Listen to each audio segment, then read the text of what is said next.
My name is Roz Mignogna with RealFoodFamily.com, and my husband's name is Brendan. These are my daughters, Eden, who's 3.5. Wave. Wave.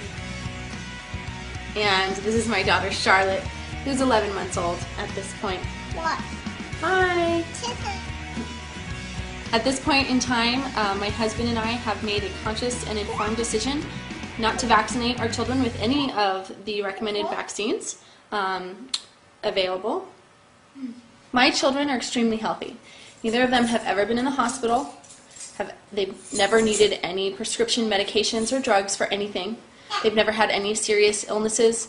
My 3.5-year-old daughter has barely even had a cold, ever.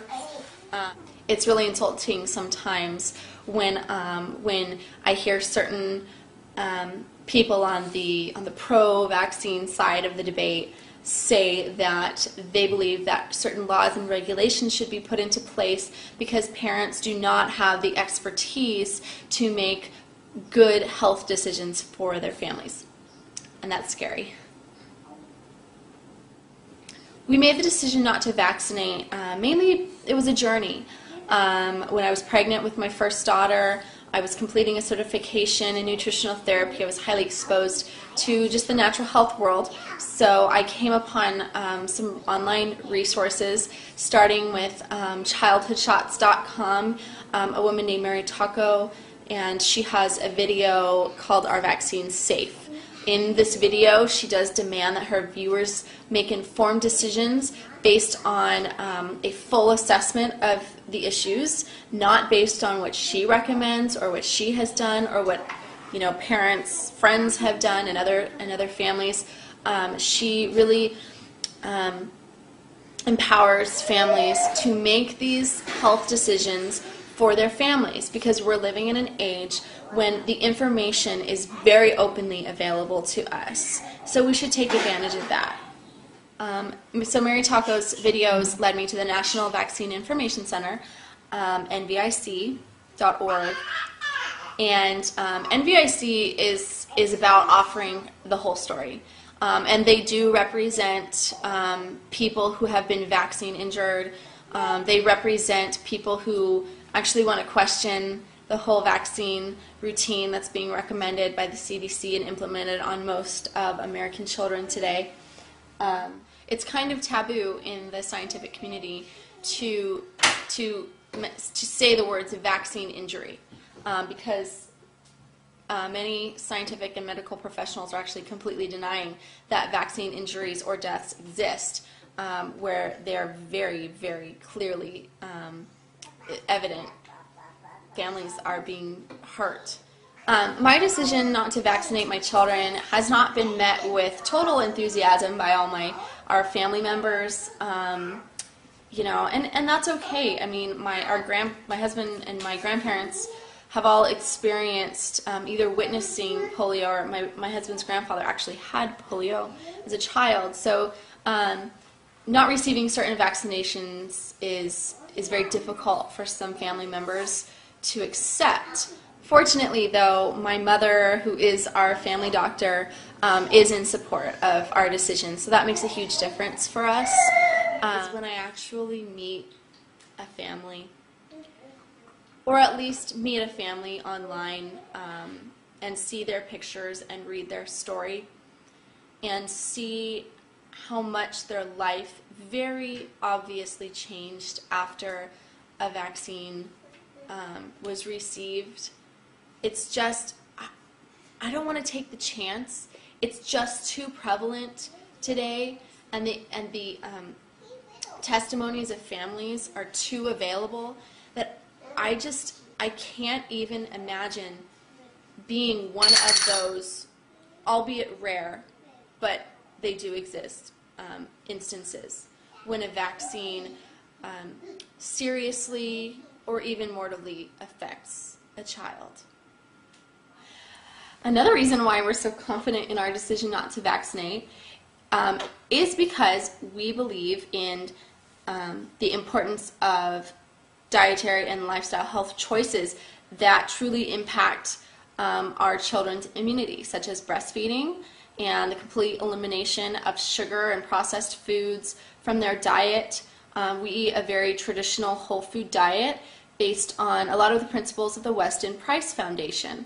And Dr. Price actually showed through his research across the world that people who adhered to a traditional food diet were actually very resistant to some of the most serious diseases like tuberculosis.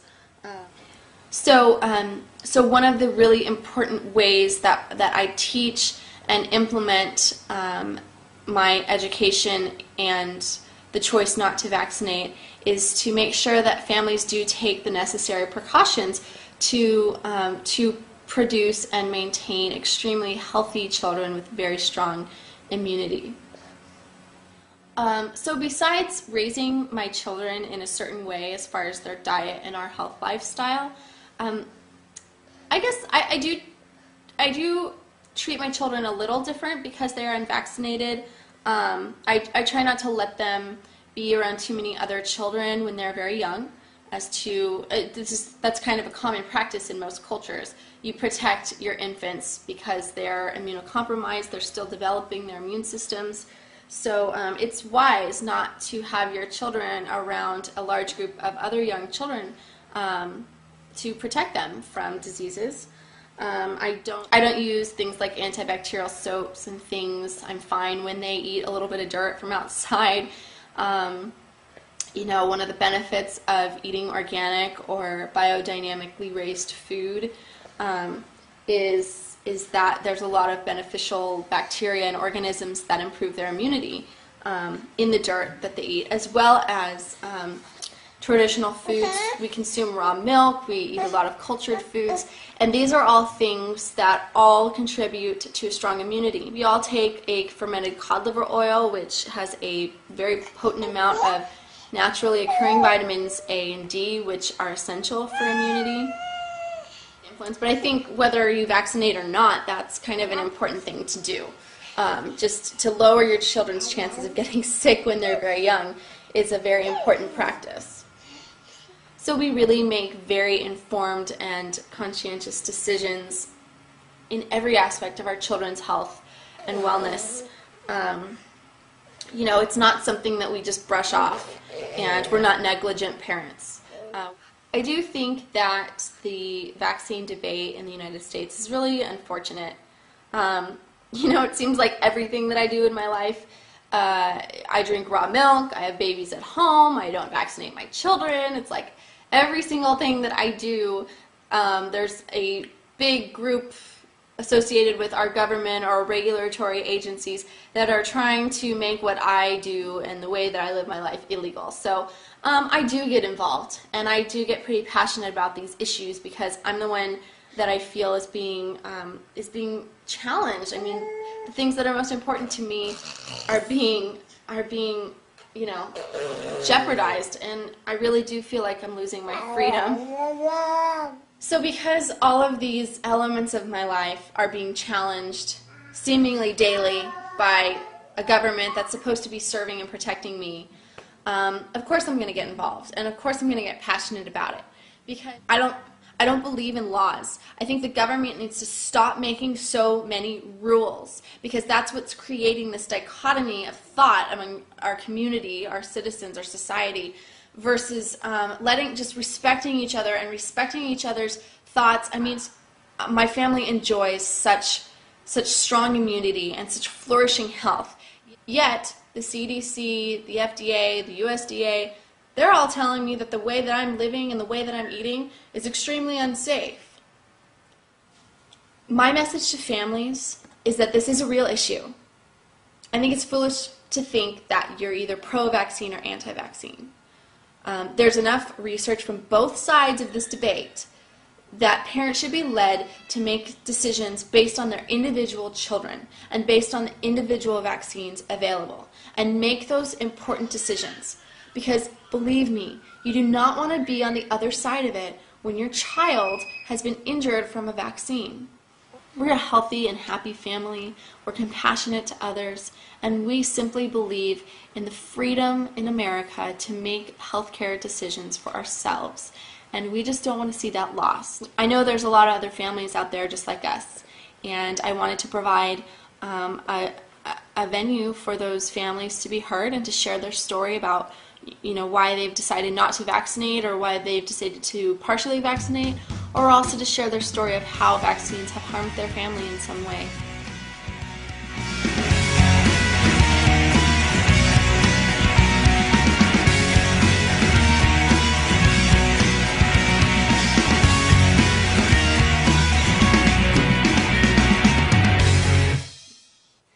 No, okay, you can't do that or else I have to start over, okay?